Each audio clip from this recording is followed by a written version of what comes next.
There were times when I stayed committed to my marriage because there's a generation watching how I do. Come on. Right, so there's a responsibility that I own. Beautiful. Right. I don't have the freedom to just live how I want to live and do what I want to do in the moment because there's people watching. Absolutely. Right, and I have enough fear of a holy God and enough love for him that I want to live my life in a way that somebody would follow it. Right. We need other people to grow. God desires that. In fact, God made us that way. In Genesis, we see that God made his ideal world, the best world ever. And he made, the fish and the stars and the pandas and the moon and said, it's all good. But then once man was alone, he said it was not good. But what's crazy is sin had not even entered the world yet. We're still verses away from the snake tempting Eve, and now we're all messed up. Like, this was before sin came. God saw something and said, this was not good. This is not best. This is not my ideal world. I already see what's about to come. I'm going to team them up. I already see the snake that's going to come, the storms that are going to come, what's going to happen to the world. I'm going to team them up. So we need people to help us grow. It was an essential part of our design. It was a part of how we were made. And when we are going against how we were made, of course we're not thriving. Of course we're not living our best life. We weren't made to reach our full potential or fulfill our full purpose alone. So much entitlement right now, so much entitlement. And people forget that it takes work, it takes prayer, it takes grit, it takes leaning on those who have gone before you. 100%. It's not this me, but this whole world and society, everyone is telling you all about them, and you forget and you think it was always this way. But even I'm very aware that there's women who have gone before me of all colors and backgrounds, and that's actually why I'm here today. And I don't ever want to take that for granted. I hear all the time, whether it's musicians or athletes, they'll say, well, I didn't play basketball or baseball to be a role model. It's like, yeah, you did. Yeah. Right. Like, so you may not have thought you did, but we're all role models. Yeah. You are being watched, so it matters how you live, so you can't discount it. Yeah, Right.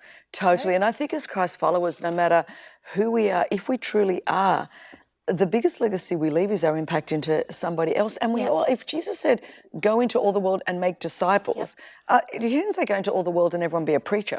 I think so. It's in our normal everyday life, how we interact with each other relationally, the kinds of things that we post on our social media. But I think I laugh sometimes. I think, do people not realize they think that God doesn't read Twitter or Instagram? I'm like, he knows everything. He is that God that knows it all. And so it's almost like, well, this doesn't matter. I could just do what I want.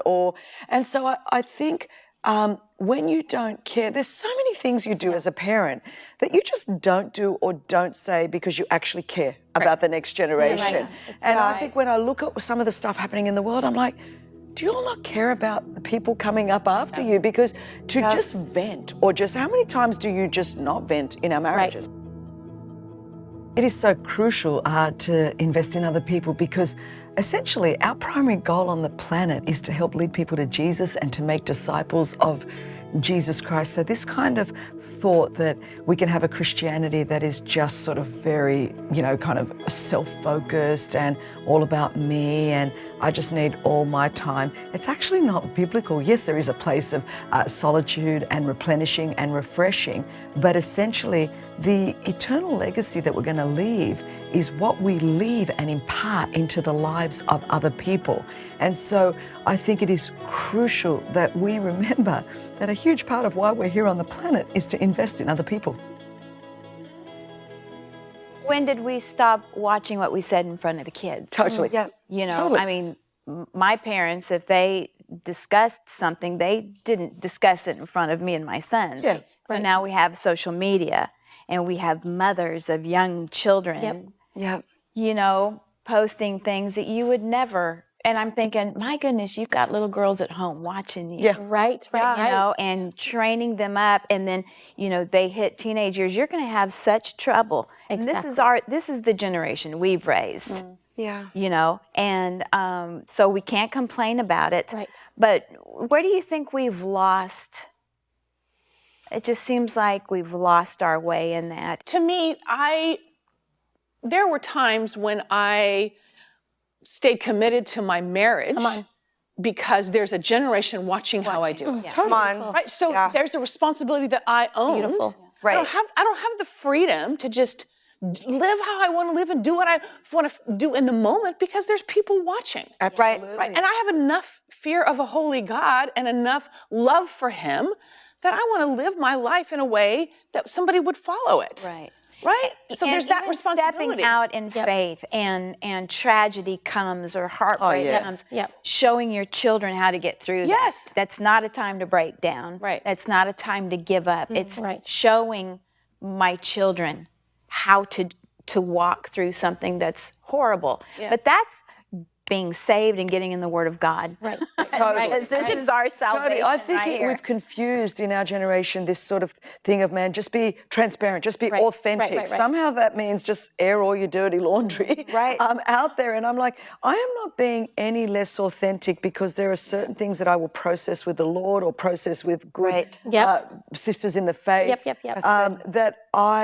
It's not that I'm withholding that from our generation. It's going, I'm going to come out of this and then talk you through how we've gone through exactly right. I'm not going to have a midlife crisis in front of you. No kid needs their parent kind of like crumbling in front of them in that way. So I think there is that eternal perspective of going, hang on, I'm carrying the baton of faith.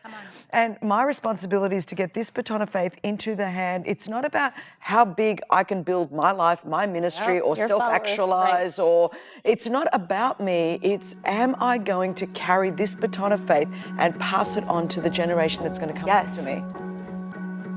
From the beginning, when we're born, we grow a few years, and then you start having brothers and sisters, and now little eyes are watching you, and then you grow a little more. Now you've got teenagers watching you, and from when you're little, you've got eyeballs on you emulating what you do. Then you get married and you have children, and all of a sudden you have a little parrot that is listening and saying what you're saying. And I just think that we have such a responsibility. And it's not that we do everything right, but I think it's always being cautious and being careful what we say, especially when we know someone is emulating what we're doing. I hope you enjoyed this video. Subscribe today and you'll never miss a new upload. And don't forget to check out our Better Together shop. Thanks for being a part of our community.